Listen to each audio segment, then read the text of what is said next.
Good evening and welcome to the Monday night edition of Newsmax Prime. I'm J.D. Hayworth. Of prime interest tonight, the latest polls, what they mean and what they don't.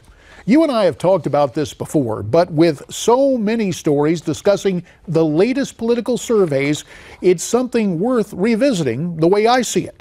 First of all, political polls are not contemporaneous. They are snapshots of public opinion for the dates during which they were conducted. In fact, by the time the poll results have been processed, public opinion has invariably changed. Perhaps not profoundly, perhaps not dramatically, but there have been changes.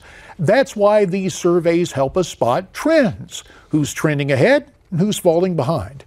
Another important aspect of polling: who provides the answers? Forget surveys that ask political questions of, quote, American adults.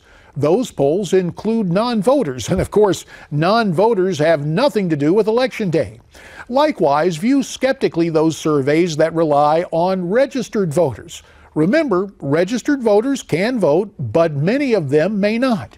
So, the best surveys poll likely voters, those members of the electorate prepared to exercise the franchise on the first Tuesday following the first Monday in November.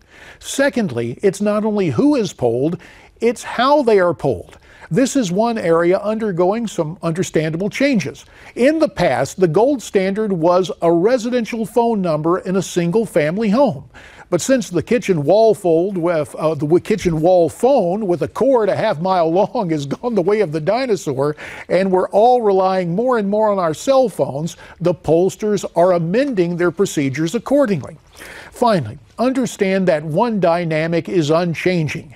Identify your voters and get them to the polls in greater numbers than your opponent. That's how you win elections. That, and remembering the most important polls, are the ones that are open on Election Day.